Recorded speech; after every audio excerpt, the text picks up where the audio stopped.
دوسرا، جب کوئی بندہ گناہ کرتا ہے تو برزخ میں، دنیا پر اور آخرت میں اس کو سزاؤں کا سامنا کرنا پڑے گا۔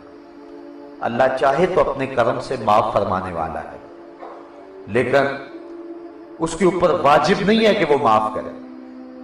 وہ چاہے تو سزا دے اور چاہے تو معاف کر دے۔ تو جب کوئی شخص گناہ کر کے توبہ کر لیتا ہے وہ معاف کرنے والا ہے، لیکن اگر کوئی شخص ڈٹا رہتا ہے اور گناہوں پہ جمع رہتا ہے تو اللہ تعالیٰ جل شانہ اس بات پہ قادر ہے کہ اس کو سزا دے۔ وہ سزا دنیا میں بھی ملتی ہے، وہ سزا قبر میں بھی، اور وہ سزا آخرت میں بھی۔ مختلف گناہوں کی مختلف نوعیت ہے۔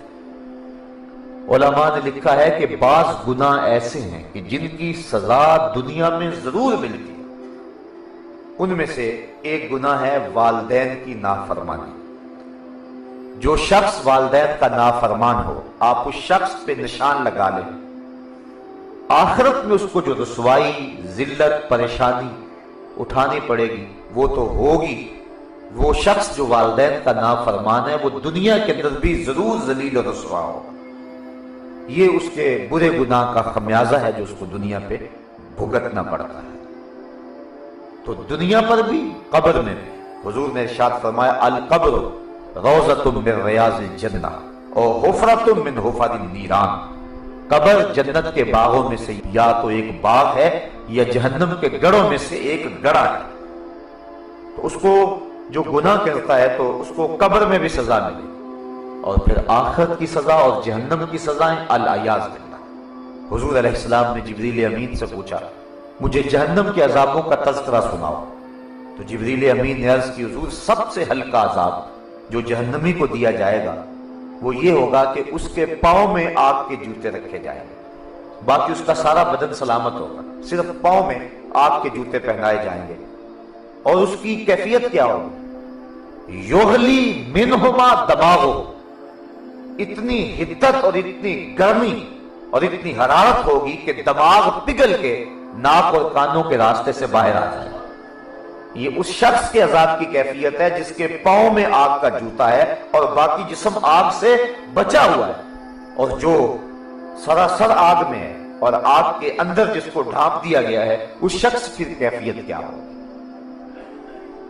بعض چیزیں ہیں کہ ہم اس معاشرے کے اندر ان کو برائی نہیں سمجھتے۔ میں نے کل بھی عرض کیا تھا کہ جو شخص اپنی نظر کی پاکیزگی کا سامان نہیں کرتا اور غیر محرم کو شہوت کی نظر سے دیکھتا ہے، کل قیامت کے دن اس کی آنکھوں کو جہنم کی آگ سے بھر دیا جائے گا۔ اس بات پر بار بار سوچنے کی ضرورت ہے۔ آج یہ عیب اور یہ گناہ ہمارے معاشرے کے اندر سرایت کیے ہوئے ہے اور ہم اس کو عیب بھی نہیں سمجھتے ہیں، العیاذ باللہ۔ تو جس کے پاؤں میں جہنم کی آگ سے بنا ہوا جوتا رکھا جائے گا اس کا تو دماغ پگھل جائے گا، اور جس کی آنکھوں میں جہنم کی آگ بھر دی جائے گی اس کی کیفیت کیا ہو؟ تو دنیا کا خسران اور آخرت کا خسارہ اور قبر کی سختیاں اس شخص کو پہنچیں گی جو شخص گناہوں کی زندگی گزارنے والا ہے۔ گناہ کا ایک اور اثر یہ ہے کہ انسان کا دل سیاہ ہو جاتا ہے۔ حدیث شریف میں آتا ہے کہ جب کوئی شخص گناہ کرتا ہے تو اس کے دل پر ایک سیاہ نقطہ پڑتا ہے۔ اگر وہ توبہ کر لے تو مٹ جاتا ہے، اگر توبہ نہیں کرتا تو پھر دوبارہ گناہ کرتا ہے تو اس سیاہی کے ساتھ ایک اور سیاہی لگ جاتی ہے، پھر وہ گناہ کرتا ہے تو پھر سیاہی پھیلتی رہتی ہے، حتیٰ کہ ایک وقت آتا ہے اس کا پورا دل سیاہ ہو جاتا ہے۔ اور جب پورا دل سیاہ ہو جائے تو پھر نقصان یہ ہوتا ہے اس کو نیکی اور بدی کی تمیز نہیں رہتی۔ جو شخص پکا نمازی ہو، کسی دن رات دیر سے کہیں سے آیا ہو اور سو جائے اور اس کی نماز قضا ہو جائے تو اس کو کتنا قلق ہوتا ہے، کتنا دکھ ہوتا ہے کہ میری نماز قضا ہو گئی۔ اسی طرح کوئی گناہ سرزد ہو جائے تو جو نیکوکار شخص ہے وہ سخت پریشان ہوتا ہے کہ ہائے مجھ سے یہ گناہ سرزد ہو گیا، لیکن اگر وہ نمازیں چھوڑنے کا عادی بن جائے تو پھر پانچوں وقت مسجد سے اذان کی صدائیں بلند ہوتی رہتی ہیں، اس کو خبر بھی نہیں ہوتی وہ لمبی تان کے سو رہا ہوتا ہے، اس کو رمضان میں بھی نماز نصیب نہیں ہوتی ہے، وہ گناہ پہ گناہ کرتا ہے، بدی پہ بدی کرتا ہے، یہاں تک کہ وہ انسانوں کا شکار کرتا ہے، وہ عزتوں کو لوٹتا ہے، وہ لوگوں کے خون چوستا ہے، وہ آبروؤں کو لٹیرا بن جاتا ہے، لیکن اس کے باوجود بھی اس کے ضمیر پہ کوئی بوجھ نہیں ہوتا ہے۔ اصل وجہ یہ ہے کہ اس کا دل سیاہ ہو گیا، جب دل سیاہ ہو گیا تو کوئی اور دھبا لگا تو اس کو محسوس نہ ہوا۔ تو یہ گناہ کی سزا ہے کہ جب کوئی شخص گناہ کرتا ہے تو اس کا دل سیاہ ہو جاتا ہے، سیاہ بھی ہو جاتا ہے اور سخت بھی ہو جاتا ہے۔ دعا کرو اللہ دل کو سختی اور سیاہی سے محفوظ فرمائے۔ دل ہی رہے تو اچھا ہے، اور اگر دل پتھر بن جائے تو پھر کسی انسان کی جو ہے وہ اندر کی کیفیت کے لٹ جانے کی اور کیا مثال دی جا سکتی ہے۔ گناہ کی من جملہ سزاؤں اور اثرات میں سے ایک اثر یہ ہے کہ توفیق حق سلب کر لی جاتی ہے۔ اللہ تعالیٰ خیر کی توفیق اس شخص کو نہیں دیتا۔ بعض لوگ ہوتے ہیں اللہ تعالیٰ جل شانہ ان کو نیکی کی توفیق دے دیتا ہے جبکہ ان کے پاس وسائل بھی نہیں ہوتے، اور بعض لوگ ایسے ہوتے ہیں کہ ان کے پاس نیکی کرنے کے اسباب موجود ہوتے ہیں لیکن اس کے باوجود ان کو نیکی کرنا میسر نہیں ہوتی، اس لیے کہ انسان نیکی خود کیسے کر سکتا ہے اگر اللہ توفیق عطا نہ کرے۔ تو جو شخص گناہوں کی زندگی گزارنے کا عادی ہو جاتا ہے وہ نیکی کی توفیق سے محروم کر دیا جاتا ہے اور اس سے حق سلب کر دیا جاتا ہے، اور یہ بہت بڑی سزا ہے کہ کسی شخص کو اچھائی کی جہاں مفت میں اچھائی ہاتھ میں آتی ہو۔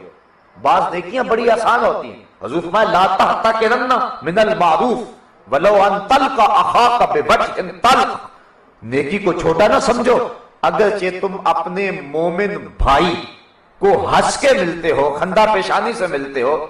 مخبر صادق حضور نبی رحمت نے فرمایا اس نیکی کو بھی چھوٹا نہ سمجھنا، یہ بھی بہت بڑی نیکی ہے، بلکہ فرمایا جب دو مومن آپس میں مصافحہ کرتے ہیں تو ان کے ہاتھ جدا ہونے سے قبل دونوں کے گناہ معاف کر دیے جاتے ہیں۔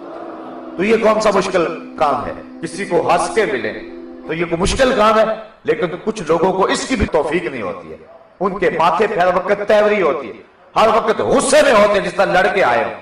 بعض لوگ اپنے ہاتھ سے دیتے ہیں اور بعض لوگ ترغیب دے دیتے ہیں، اور کوئی خیرات کرتا ہے ان کو بھی ثواب ہوتا ہے، اور بعض لوگ جو ہیں وہ ان کی حالت یہ ہوتی ہے کہ ایک شخص کو اس طرح کا مرض تھا، وہ گھر گیا تو بیوی نے کہا کہ آج بڑے پریشان ہو، اللہ کی راہ میں کچھ دے آئے ہو؟ اس نے کہا میں نے کچھ نہیں دیا۔ تو کہا پھر اتنے پریشان کیوں؟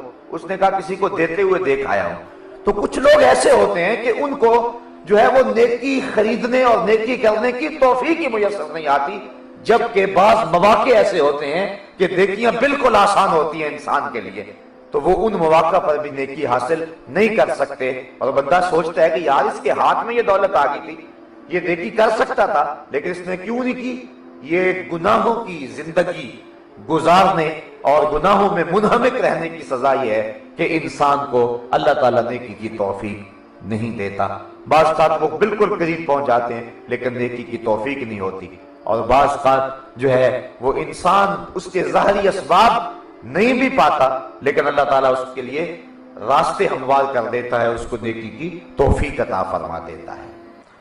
اللہ تعالیٰ جل شانہ کسی سے توفیق حق سلب کر لے، اچھائی سلب کر لے، یعنی اس کی کوئی قیمتی متاع ہدایت سلب کر لے، تو یہ بھی گناہ کی سزا کی ایک صورت ہے۔